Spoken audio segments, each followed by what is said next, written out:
বিচার কেমনে করতে হয় তার মানে পরিবারেও আদল নাই, সমাজেও আদল নাই, রাষ্ট্রেও আদল নাই। কার অপরাধ কারাগারের মধ্যে চাপানো যায়। বর্তমান সমাজে যার হেলোর জোর বেশি তার কিন্তু পাওয়ার বেশি। ইতিপূর্বেও ছিল, এখনো আছে, আগামীতে কি হবে আল্লাহই জানে। নাউজুবিল্লাহ ক।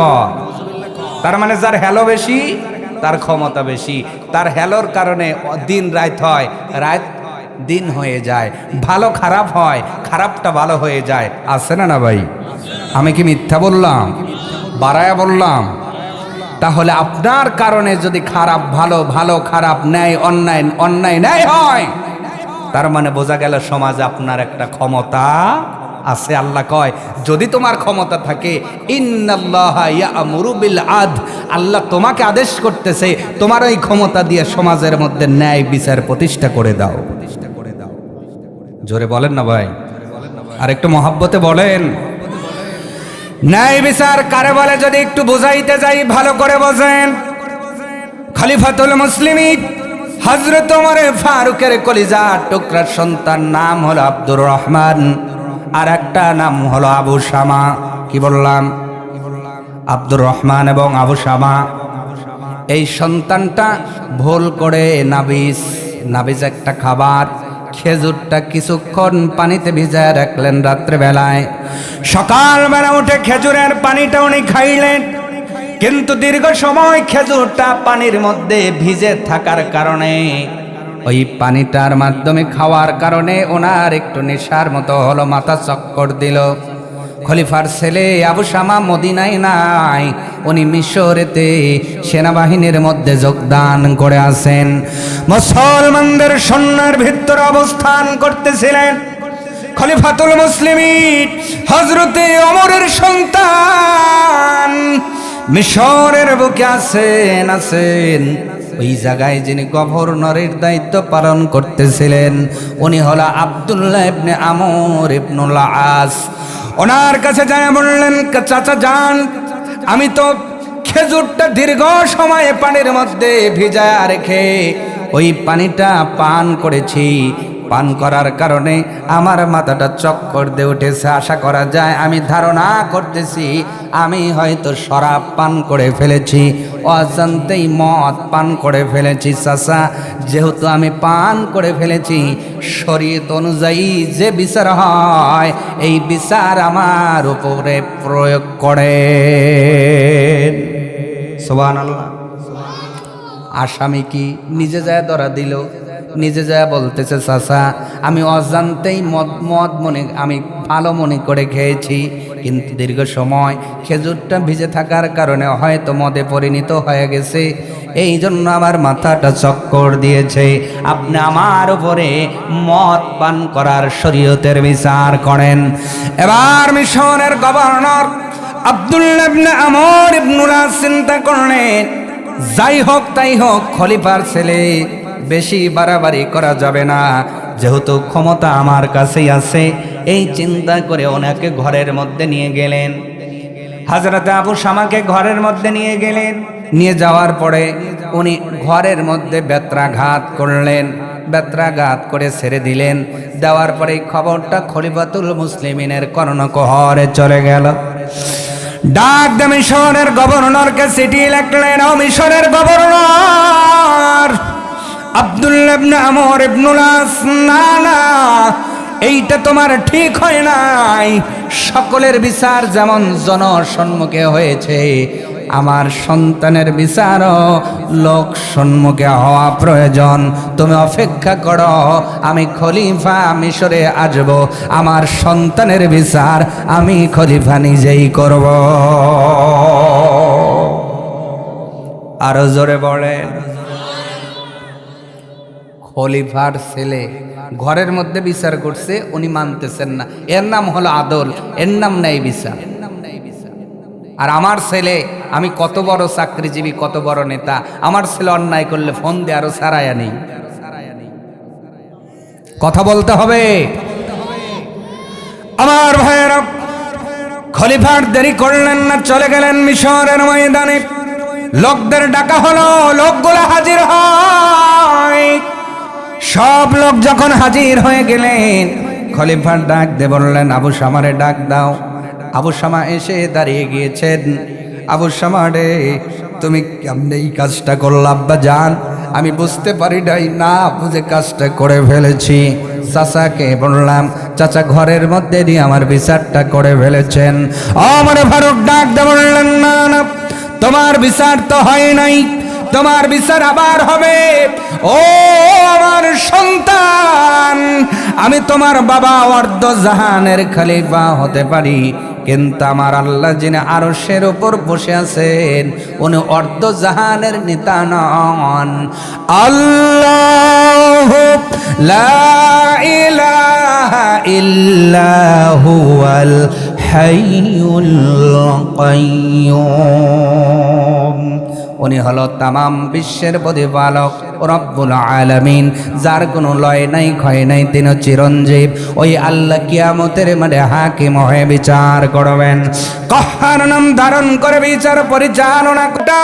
না না, ওই দিন কাঠ গড়ায় দাঁড় করাইয়া আমার আল্লাহ যদি ডাক দেখায়, ও ওমর, তোমাকে খলিফা বানাইছিলাম, সম্মান দিয়ে খলিফা নিযুক্ত করেছিলাম, আর নিজের সন্তানের বিচার ঘরের মধ্যে করেছ, আর অন্যদের বিচার লোকদের সামনে করেছ।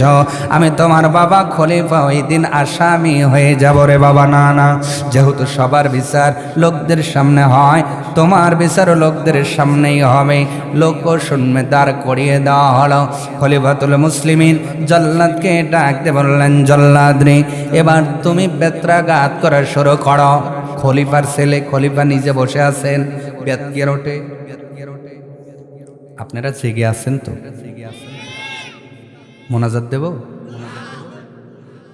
খলিফা নিজে বসে আছেন, জল্লাদরে হুকুম দিচ্ছেন, বেটা টাকা খলিফার, বেটা কা ছেলে কার? ওনার কি বেত ওঠে? জল্লাদ উঠায়, কিন্তু বাড়ি দেওয়ার সময় অটোমেটিক সোলো হয়ে যায়। এক গুনলেন, খলিফা নিজেই গুনলেন, 80টা বেত্রাঘাত করতে হবে। কয়টা? এক গুনলেন, এক। দ্বিতীয়বার বাড়ি দিলেন, বললেন 2। ডাক দে বলল, জল্লাদ রে, বাড়ির স্পিড হচ্ছে না, তুমি অন্যদের যেমনে বাড়ি দাও, আমার সন্তান রে কেন জোরে বাড়ি দাও না? এবার জল্লাদ আবার 3বার যখন বাড়ি দিলেন, খলিফা রাগান্বিত হয়ে বেতটা নিজেই ধরে নিলেন, বলেন আল্লাহু আকবার। ডাক দে বললেন, তোমার বাড়ি দেওয়া হচ্ছে না, আমার কাছে দাও। নিয়ে উনি শুরু করলেন, 2 বলে শুরু করলেন।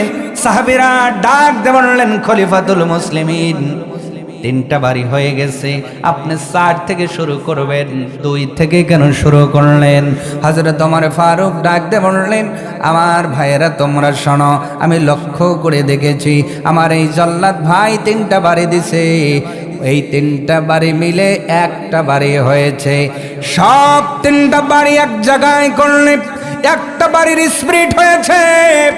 এই যে বাড়ি অন্যকে দিলে একটা বাড়ি জল্লাদ যত জোরে দেয়, আমার সন্তানকে 3টা দিয়ে তার সমান হয়েছে। এই জন্য আমি 3টাকে একটাই পরিগণিত করে 2 থেকে শুরু করেছি। বলেন সুবহানাল্লাহ। এই বলে শুরু করলেন, শরীরের সবটুকু শক্তি হাতের মধ্যে নিয়ে আসলেন। ওমরের শক্তি বেশি না কম? আরো জোরে। আমাদের চাইতে বেশি না কম? কত বেশি? যেই ওমর শয়তানে তুইলে আসার দিছে, কাক তুইলা, এরও দলিল আছে না? সময় পাইল এই দিকে যাব, না হইলে কোনো কায়দা নাই। ও এলাকার মুসলমান, যেই ওমর রাস্তা দিয়ে গেলে 40 দিন পর্যন্ত শয়তান হাঁটতো না, ওই খলিফা নিজের শক্তি দিয়ে সন্তানকে প্রহার করা শুরু করলেন। দ্বিতীয় বক্তা নিজের সন্তানের বিদায়ের ঘটনা কান্না জড়িত কণ্ঠে বললেন, আমরাও মর্মাহত হয়েছে, আমি নিজে শুনে হাড়ে। 2টা বছর কেবল বয়স, পানিতে পড়ে সন্তানটা বিদায় হয়ে গেলেন। আমার ভাইজান মাওলানা আমিরুল ইসলাম জিহাদি সাহেব সহ্য করতে পারছেন না, আমি হয়তো সহ্য করতে পারতাম না, আপনাও হয়তো পারতেন না। নিজের সন্তান চলে গেলে বিদায় নিলে আমরা বড় মর্মাহত হয়ে যাই, কিন্তু নিজের সন্তানকে নিজে বাড়ি দিয়ে মারতে পারবেন এমন কলিজা বুঝি আপনাদের এই শুকচর পুকুর পারে না। ঠিক কিনা বলে? ভুল বললাম নাকি? শরীরের সব শক্তি হাতের মধ্যে, 2, 3, 4 কিতাবের মধ্যে লেখা হয় একটা করে বাড়ি দিচ্ছেন, বেতটা যেন শরীরের মধ্যে দেবে যাচ্ছে, শুধু দেবে যাচ্ছে না, কিছু কিছু জায়গা থেকে ফিলকি দিয়ে দিয়ে রক্ত বের হচ্ছে, রক্ত বের হচ্ছে। এইভাবে বাড়ি দিতে দিতে 50টা বাড়ি যখন দেওয়া হয়েছে, আবু শামা জমিনের মধ্যে পড়ে গিয়েছেন, জমিনের মধ্যে পড়ে গিয়েছেন। একজন সাহাবী নাকের কাছে হাত নিয়ে দেখে আবু শামা আর দুনিয়ার জমিনে বেঁচে নাই। এরপরে উনি বাড়ি দেওয়ার জন্য রেডি হয়ে গেছেন।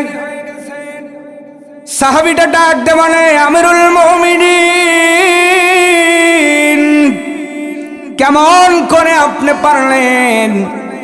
এখনো বাড়ি দিতে চান, তবে আপনার সন্তান তো আর দুনিয়ার জমিনে বেঁচে নাই।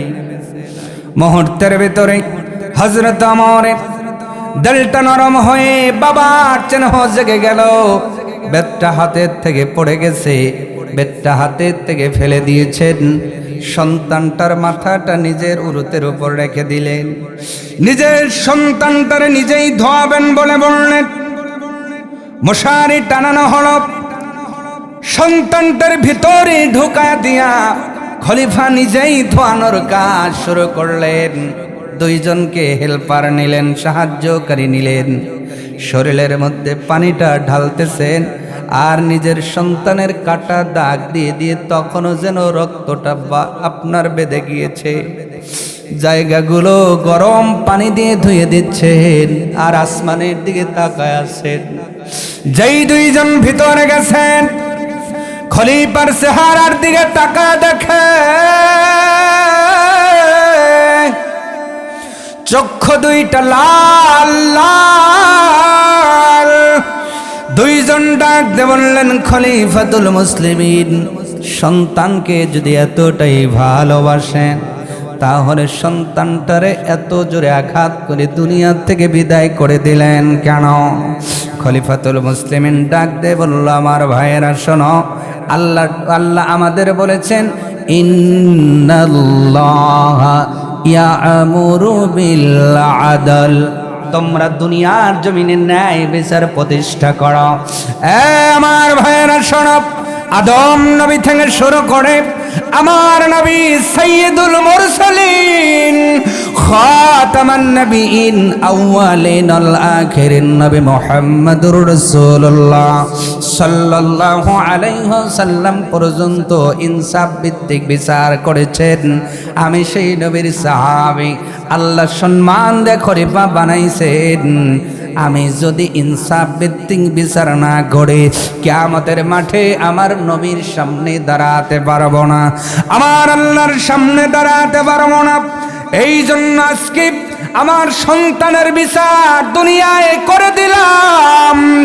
যেই দিন বিচারক আল্লাহ তাআলা হবেন, সেই দিন কেউ কারো এতটুকু কাজে লাগবে না, সুপারিশ করতে পারবে না, কেউ কারো কোনো উপকারে আসবে না। ওই দিন যেহেতু আমার সন্তানের পক্ষে আমি খলিফাও দাঁড়াতে পারবো না, এই জন্য আজকে দুনিয়ায় বিচারটা করে দিলাম। সন্তানকে ধোয়া দিলেন, কাফন পড়ায় দিলেন, সন্তানকে কবরে নামাবেন। বাবা ওমরে ফারুক নিজেই নেমে গেলেন, নিজের কলিজার টুকরা সন্তানকে কবরের মধ্যে নামায় দিয়া বুকের উপর হাত দিয়ে দোয়া পড়ে মাটিটা চাপায় দিলেন। চাপায় দেওয়ার পরে এখনো 30টা বাড়ি বাকি আছে। উনি ব্যাটটা নিয়ে কবরের উপর 30টা বাড়ি দিয়ে বিচারটা পরিচালনা করে তামাম পৃথিবীর ময়দানে নজির গড়ে গেলেন। ও বিশ্বের মুসলমান শোনো, কিয়ামত পর্যন্ত মুসলমান দাবি করবে যারা, ইনসাফ ভিত্তিক বিচার পরিচালনা করবে তারা। এরকম ইনসাফ যদি আমাদের সমাজে হতো, সমাজে কি চুরি হতো? আসতে বলে ছিনতাই হতো, ডাকাতি হতো, বাটপাড়ি হতো, ওজনে কম হতো। আজকে ওজনে কম দেওয়ার লোক নাই, আইল ঠেলার লোক নাই, নামাজ 5 ওয়াক্তই পড়ে, কিন্তু যেই মুদির দোকানে বসে তখন আর পাল্লা ঠিক থাকে না। ভুল বললাম মনে হয়, ভুল বললাম। আল্লাহ রাব্বুল আলামিন এবার বলেন আদল করবার পরে আল্লাহ পাক বললেন আল ইহসান, করুণা করো, দয়া করো, রহম করো। কারণ দুনিয়াতে যে রহম করে না, আমার আল্লাহ তাকে রহম করবেন না। রহম করার দরকার আছে না নাই? ইহসান করার দরকার আছে না নাই? আপনার কাছে একজন ভুল করেছে, ভুল করে যদি ক্ষমা চায়, আপনি ক্ষমা করুন, আল্লাহ আপনাকে ক্ষমা করবেন। আর আমি যদি ক্ষমা না করি, আল্লাহর কাছে আমি ক্ষমা চাইতে পারবো না। ভুল করেছি আমি যদি আপনার কাছে ক্ষমা চাই, ক্ষমা করার দরকার আছে না নাই? আপনি ভুল করেছেন একজনের কাছে, এইভাবে যদি আমাদের সমাজটা এই আয়াতের মাধ্যম দিয়ে পরিচালিত হতো, বলেন তো ভাই, আমরা ভাই ভাই হিসেবে বসবাস করতাম, এত গুতাগুতি কি আমাদের মধ্যে থাকতো? বলেন না কেন? আজকে বংশের গরম আছে না নাই? ভাইয়ের গরম আছে না নাই? সম্পদের গরম আছে না নাই? বেশি কথা বললে কয় জানো পাবনার লাল দালানের ভাত খাওয়া ছাড়বো। কথা বলেন, আছে না নাই? ইহসান করবেন, আল্লাহ পাক এইটাই নির্দেশ করছেন, বান্দা ইহসান করো। আপনি একটা ভ্যানে উঠেছেন, দেখেন আমাদের ইহসান কত নিম্ন পর্যায়ে নেমে গেছে। আমরা হোটেলে খাবার খাই, যেই ছেলেটা খাবার এনে দিল সে তাকে আমরা খাওয়ার পরে 50 টাকা টিপস দেই, 100 টাকা টিপস দেই। ও জায়গায় না দিলেও চলে, না দিলেও হয়, কিন্তু যেই লোকের ভ্যানে উঠেছেন আপনাকে সেই আপনার কি বলে, আপনার কি ওটা চীনা খড়া না, চীনা খড়ার থেকে দীর্ঘ পথ আপনাকে নিয়ে এসে নাবা দিছে। ছেলেটা এসে নাই 10 টাকা একটু বেশি দাবি করছে। ওই সময় আমরা গরম দেয় বলে আমি প্রতিদিন যাই, তুই জানিস না? কথা বলে এ ভাই, হতে পারে ওনার পরে পারিবারিক সমস্যা হতে পারে না, ওনার টাকার দরকার হতে পারে না, এই কারণে হয়তো আপনার কাছে 10 টাকা বেশি দাবি করছে। ওই সময় আমরা তুল কালাম করে দেই, এত বড় সাহস, আমি এই রাস্তায় নতুন নাকি? কথা বলে না। এইভাবে আমরা উল্টো রিয়েক্ট করে তাকে যা বলা যায় তাও বলি, যা বলা যায় না, অথচ ঘাম ঝরায় আপনাকে বাড়িতে এনে দিয়ে গেছে, ওকে 10 টাকা বেশি দেন, আল্লাহ আপনার উপর খুশি হয়ে যাবে। সুবহানাল্লাহ। এর নাম হলো ইহসান, এর নাম হলো দয়া। অধীনস্থ যারা আপনার বাড়িতে কাজ করে এদের প্রতি দয়া করুন, আল্লাহ আপনার উপরে দয়া করবেন। সুবহানাল্লাহ।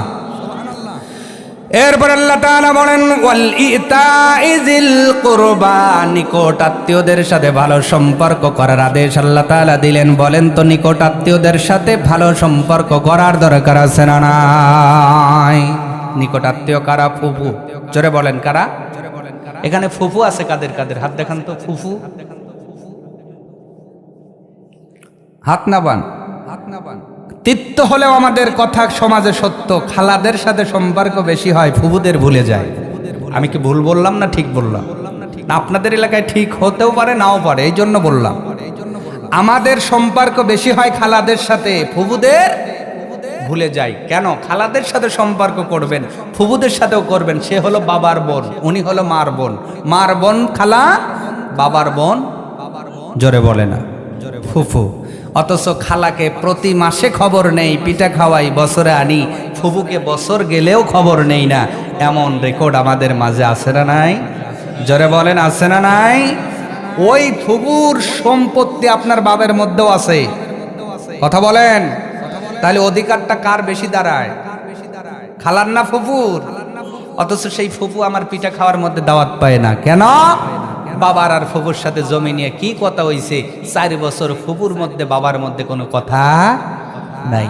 সেই বাবা ফুফু নিজের বোনের সাথে কথা বলে না, অথচ বোর বোন শালি হোক আর আপনার জ্যেষ্ঠ হোক প্রতিদিন ফোনে কথা হয়।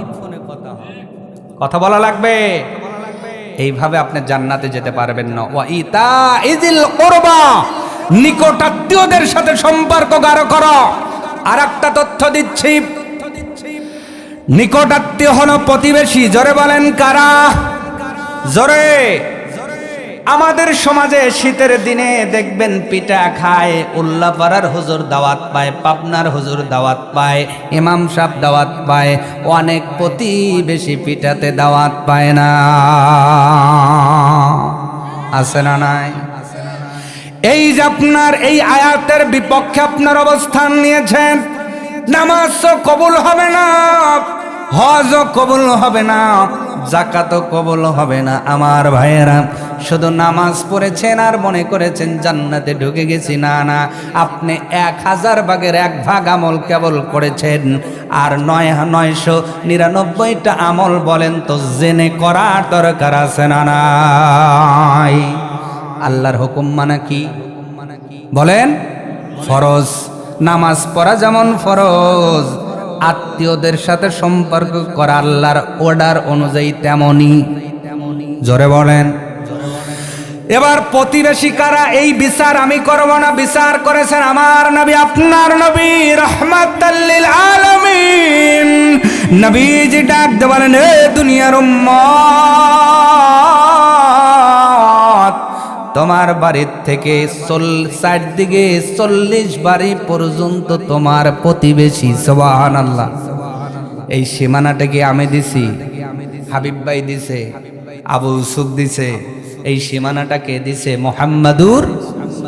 উনি বলছেন চতুর্দিকে 40 বাড়ি তোমার প্রতিবেশী। তাহলে আমরা প্রত্যেকজন যদি এই 40 বাড়ির সাথে সম্পর্ক ভালো করতাম, তাহলে সমাজ তো ভালো হয়ে যাওয়ার কথা, ঠিক কিনা? জোরে বলেন। আমার মা বোনদের বলছি, মায়েরা ও বোনেরা, তোমাদের কারণে অনেক সময় প্রতিবেশীর সাথে সম্পর্ক নষ্ট হয়ে যায়। এমন মহিলা আছে, স্বামী অফিসে যাওয়ার পরে প্রতিবেশীর সাথে মরিচ নে বাজা, পেঁয়াজ নে বাজা, আছে না? আর এই জের নাবে স্বামীর উপর দিয়া, স্বামী অফিস থেকে আইছে, কানের মধ্যে এমন কথা তুলে দিছে, কয় এত বড় সাহস, প্রতিবেশীর গেট ছিল পূব মুখ, হয়ে গেছে পশ্চিম মুখ। অনেকে মনকে কইব যে হুজুর মনকে দেহে দিয়ে ওয়াজ করতেছে। না, আল্লাহর কোরআন থেকে ওয়াজ করতেছি। আল্লাহর কসম, আমি আপনাদের কথা বলছি না, আমি সবার কথা বলছি। কথা বলা লাগবে ভাই। আর একটা কথা বলি, কথা হয় বাজারে, বাড়িতে এসে রাস্তা আটকা দেয়, এমন আল্লাহর ওলি এলাকায় নাই। কথা হয় বাজারে, বাড়িতে এসে কি করছে? পথ আটকা। তুই যাইস কোন দিয়া? তোর এত সাহস, তোর বাড়াবাড়ি ছুটো হবো না, তুই আয়। এই বইলা রাস্তার মধ্যে কাটা দেয়, অথবা রাস্তা আপনার বাঁশ দিয়ে বেড়া দিয়ে আটকায়া দেয়। আছে না নাই? আছে না নাই? অথচ এই মানুষগুলো আল্লাহর কাছে দোয়া করে, রব্বানা জলামনা।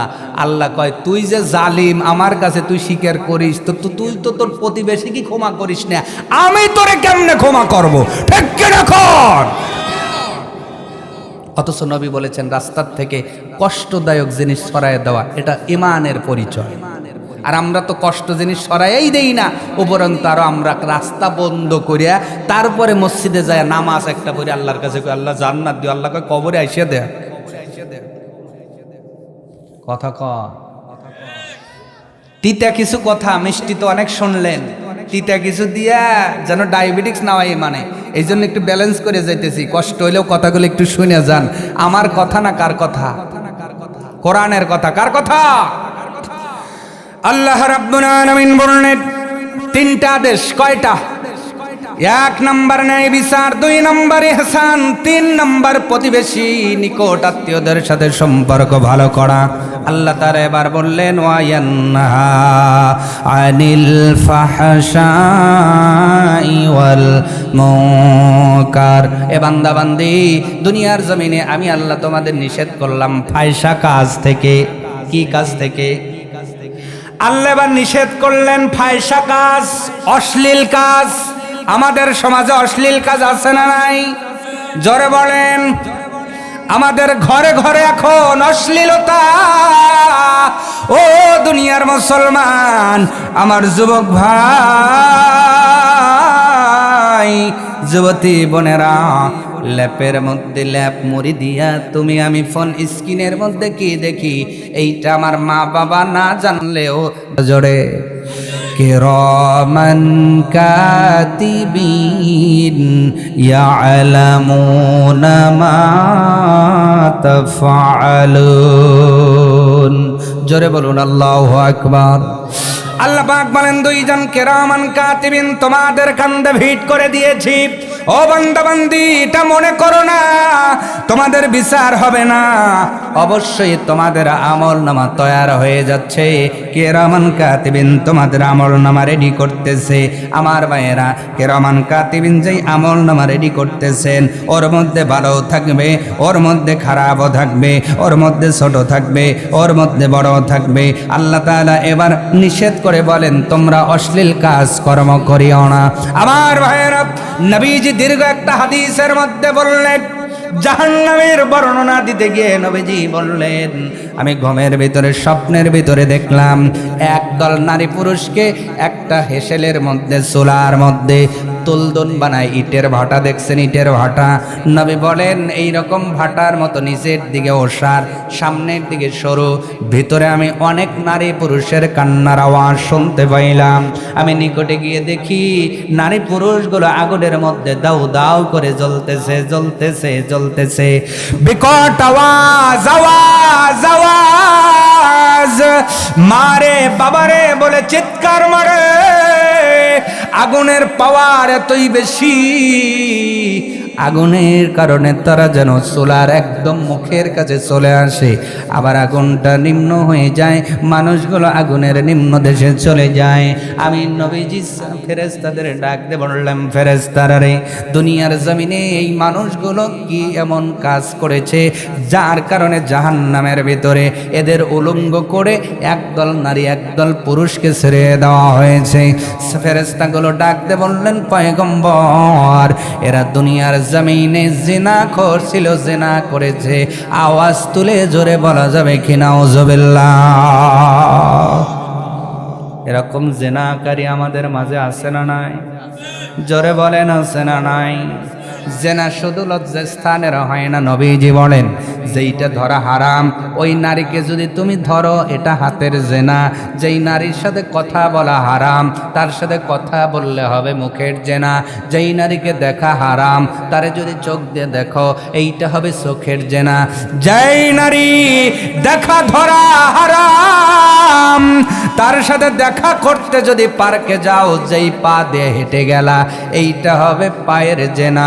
তার মানে বলেন তো, চোখের জেনা, পায়ের জেনা, জবানের জেনা, হাতের জেনা কারিও সমাজের মধ্যে আছে না নাই?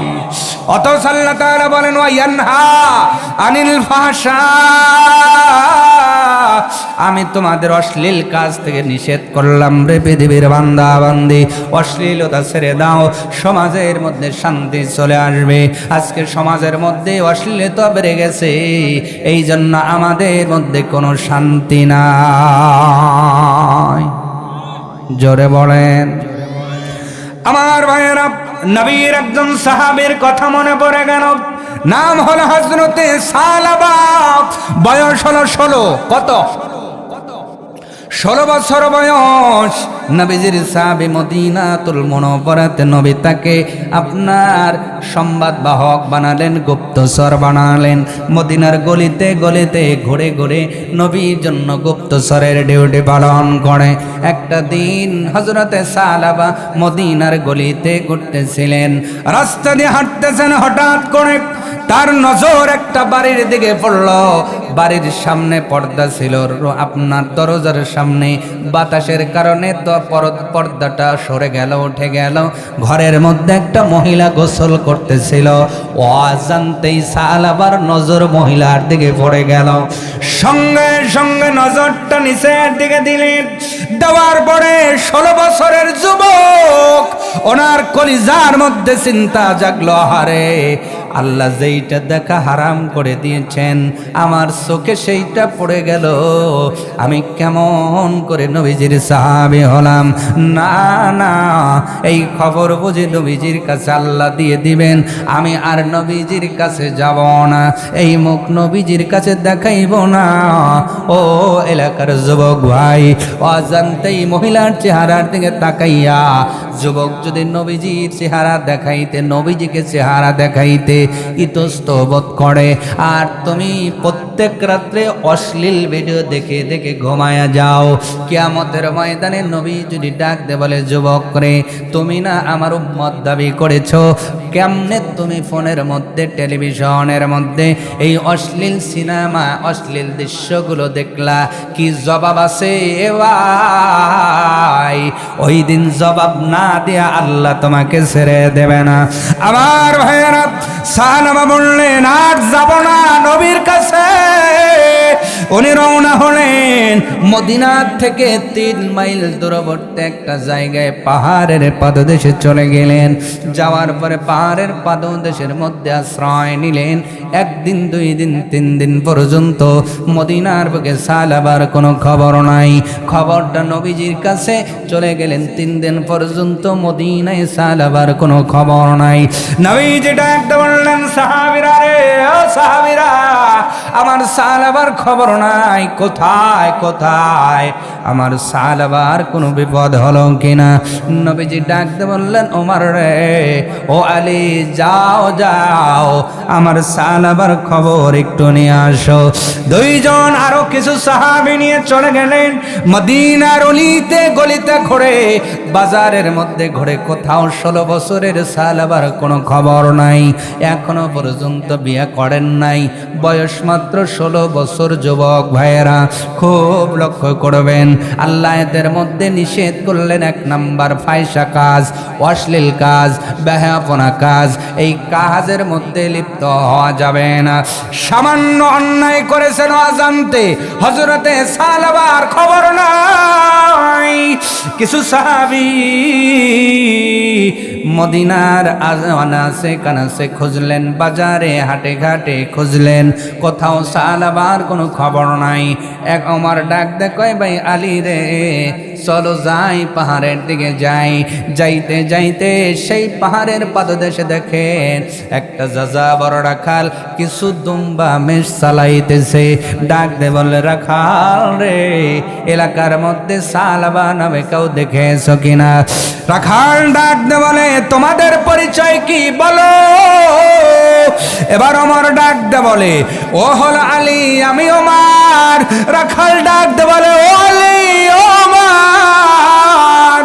সালাবা বলতে কাউকে চিনি না, তবে আজ 3 দিন পর্যন্ত পাহাড়ের পাদদেশে একটা হাংলা পাতলা যুবক, সুন্দর চেহারা, ওই পাহাড়ের গুহার মধ্যে গুমরে গুমরে কাঁদতেছে। এই লোকটা শুধু কান্না করে। সন্ধ্যাবেলায় কান্না করতে করতে আমার কাছে আসে।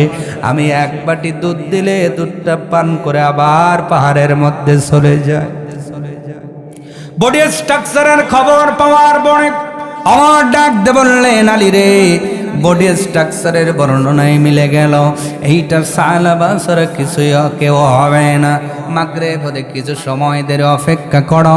কিছু সময় পর মাগরিব হয়ে গেল। সালাবা পাহাড়ের পাদদেশ থেকে নেমে আসলেন, কানতে কানতে মাথাটা নিচু করে, রাখাল ভাই, কিছু দুধের ব্যবস্থাপনা করা যাবে নাকি? 1 বাটি দুধ দিলেন। হযরতে সালাবা মাথা নিচু করে দুধের মধ্যে মুখটা লাগাইলেন।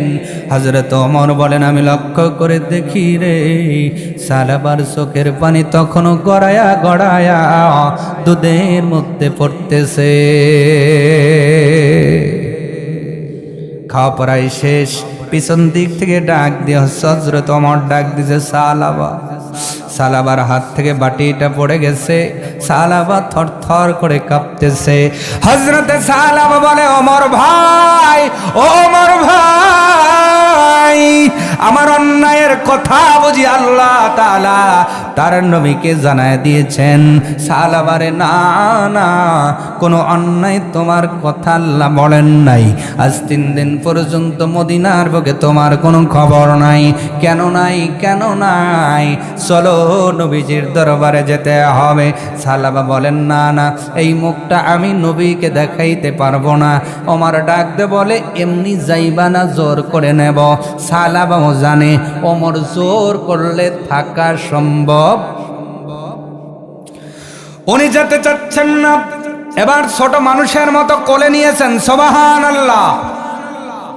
পাথাল কোলে সালাবাকে কোলের মধ্যে উঠাইছেন। সালাবা ছোট মানুষের মতো কান্না করে। ও সালাবা, কাঁদো কেন? কি বলবো ওমর ভাই, এই মুখটা কেমন করে নবীজিকে দেখাইব? নবীজি দরবারে নিয়ে যাওয়া হলো। সালাবা আর মুখ তোলেন না। নবীজির রহমতের হাত সালাবার বডির ভিতর লাগাইলেন। ডাক দিয়ে বললেন, সালাবা ব্যাপার কি বলো? 3 দিন পর্যন্ত খবর নাই। ও সালাবা, সালাবা ডাক দিয়ে বললেন, পয়গম্বর আপনাকে বলেন তো আমার ব্যাপারে আল্লাহ তাআলা কোনো আয়াত নাজিল করছে কিনা? না রে সালাবা, না, তোমার ব্যাপারে কোনো আয়াত নাজিল হয় নাই। সালাবা জবানের মধ্যে একটু যেন মুচকি হাসলেন, উনি একটু শান্তি পাইলেন। কিন্তু পরেক্ষণেই ডাক দিয়ে বলে, পয়গম্বর আমার আর ভালো লাগে না। নবীজি তার মাথাটা তার উরতের উপর রেখেছেন। আল্লাহু আকবার, আরো জোরে বলেন আল্লাহ। যেই ছেলেটার মাথা নবীজির উরতের উপরে স্থান পায়, সুবহানাল্লাহ, একবার বলেন না। নবীজি মাথাটা নিয়ে উরতের উপর দিয়া নিজের সন্তানের মতো মাথার চুলের মধ্যে হাতটা দিয়া চিরনির মতো আশ্রয়া দিয়ে বলে, সালাবারে চুলটা খুশকো খুশকো করে ফেলেছ, কি অবস্থা শরীরের করেছ? সালাবা ডাক দিয়ে বলে, পয়গম্বর আমার আর ভালো লাগে না। কেন কেন? সালাবা ডাক দিয়ে বলে, নবী গো, আমার হাড্ডি আর চামড়ার মধ্য দিয়া পিপিলিকার মতো কি যেন যাইতেছে, বুঝি না। নবীজির মনটা নরম হয়ে গেছে। নবীজির মনটা বড় নরম। সাহাবীরা ডাক দে বলে, পয়গম্বর আপনার মনটা নরম হয়ে গেল কেন? নবীজি ডাক দে বললেন, সাহাবারে রে, তোমার ভাই সালাবাকে প্রস্তুতি নিতে বলো, তার কাছে মালাকুল মাউত আজরাইল চলে এসেছে। কে আসছে? সালাবা বললেন, পিপিলিকার মতো কি যেন যায়। নবী বললেন, ও সালাবা, হাজা মালাকুল মাউত, এইটা হলো আজরাইল। বলেন তো আমাদের সামনে আজরাইলকে চিঠি দিয়ে আসে নাকি? জোরে বলেন। তাহলে ওয়ায়ানহা আনিল ফাহশা, আল্লাহ যে অশ্লীলতা ছেড়ে দিতে বললেন, অশ্লীল ছেড়ে দিয়ে ভালো হওয়ার দরকার আছে না নাই? যে কোনো টাইমে আজরাইল আসতে পারে কি পারে না? আমার মরণ আসিবে কখন? মাশাআল্লাহ, সকলেই জানি আমার মরণ আসিবে কখন, কেউ তো জানি না। আমি মরে গেলে আমায় তোমরা ভুইলা যায় না, আমি চলে গেলে আমায় তোমরা ভুইলা যায় না। আমার মরণ আসিবে কখন, কেউ তো জানে না। আমার মরণ আসিবে কখন? এই পৃথিবী চিরজীবন থাকার জায়গা না, অন্ধকার কবর যে আমার আসল ঠিকানা। ঠিক কিনা? সবাই রেখে আমায় চলে যাবে, সঙ্গী হবে না। সবাই রেখে আমায় চলে যাবে, সঙ্গী হবে না। আমার মরণ আসিবে কখন, কেউ তো জানে না। জানে নাকি কেউ? নবীজি ডাকতে বললেন হাজা মালাকুল মাউত, এ সালাবা এইটা হলো আজরাইল, রেডি হয়ে যাও। নবীজির উরাতের উপরে সালাবার মৃত্যু কায়েম হয়ে গেল। সালাবা ইন্তেকাল করলেন 16 বছর বয়সে। নবীজি নিজেই তারে আপনার কাফন পড়াইলেন। সালাবার লাশটা যখন নিয়ে রওনা হয়, নবীজি বৃদ্ধাঙ্গুলের উপর ভর দিয়ে যাইতেছিলেন। সাহাবীরা বললেন ইয়া রাসূলুল্লাহ, আপনি বৃদ্ধাঙ্গুলের উপর ভর দিয়ে আছেন কেন? নবীজি ডাকতে বললেন আমার সাহাবীরা, আমার সালাবা সামান্য অন্যায় করে যত কেঁদেছে, যত তওবা করেছে, আমার আল্লাহ খুশি হয়ে গেছে। সালাবার জানাজায় এত পরিমাণ রহমতের ফেরেশতা এসেছে, তোমরা দেখতে পাও না, আমি নবী যা দেখতে পাই। আরো জোরে বলে, এতটুকু অশ্লীলতা হয়ে গেছে অজান্তেই। 3 দিন পর্যন্ত খেয়ে না খেয়ে পাহাড়ের পাদদেশে গুমরে গুমরে কান্দে কান্দে ও এলাকার মুসলমান। আর আল্লাহ তাআলা বলেন ফাহিশা ছেড়ে দাও, অশ্লীলতা ছেড়ে দাও। আমার ঘরের মধ্যে অশ্লীলতা, পরিবারের মধ্যে অশ্লীলতা, সমাজের মধ্যে অশ্লীলতা, আমার রাষ্ট্রের মধ্যে অশ্লীলতা চলতেছে। আর আমি বলি রব্বানা, আল্লাহ ভাই শুনলাম না। আমার ভাইয়েরা বলেন তো অশ্লীলতা ছেড়ে দেওয়ার দরকার আছে না নাই? আসতে বলবেন না, জোরে বলুন আছে না নাই? আল্লাহ তাআলা অশ্লীলতা ছেড়ে দেওয়ার তৌফিক দান করুক। সকলেই বলুন আল্লাহুম্মা আমিন। অনেক সময় কথা বললাম, আমি আপনাদের ফাঁকি দেই নাই, কষ্ট দিলাম অনেক সময়। 1 ঘন্টার মতো হয়ে গেল আলোচনা, আর কষ্ট দেব না, আখিরে মোনাজাত দিয়ে বিদায় দিব। আপনারা কি রাগ করছেন? আমি ফাঁকি দেই নাই। আলোচনা আয়াত কিরাত শেষ, আলোচনা শুরু। আমি ভূমিকায় কথা লম্বা কোথাও দেই না, কারণ আমার আব্বা ফাঁকি দেন না, আমিও ফাঁকি দেই না। যেভাবে আলোচনা, তবে আমি চেয়েছিলাম হয়তো প্রধান বক্তা 10টার মধ্যে দিবেন, তো 11টায় দিলে আপনাদেরও ধৈর্যের একটা স্রোত ঘটে আমি জানি। কারণ রাজশাহী ইউনিভার্সিটিতে যখন লেখাপড়া করতেছিলাম মাস্টার ডিগ্রিতে, স্যারকে বলেছিলাম স্যার, এই যে আমাদের ক্লাসের ডিউরেশন ভার্সিটিতে 45 থেকে 50 মিনিট সর্বোচ্চ, 1 ঘন্টাও নয় কেন? স্যার বলেছিলেন বাবা, মানুষ এক বসায় 1 ঘন্টা কথা বড়জোর 50 মিনিট থেকে 1 ঘন্টা ধরতে পারে, এরপরে যত ভালো কথাই বলবা ওই উপর দিয়ে যাবে। এই জন্য আপনারা ঈশা পরে বসেছেন, কষ্ট করে দীর্ঘ সময় বসে আছেন।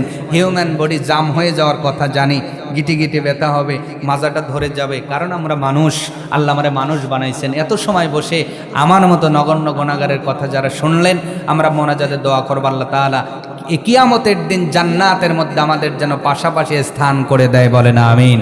আরো জোরে বলেন আমিন, আরো জোরে বলেন আমিন। আল্লাহ আমাদের তৌফিক দান করুক।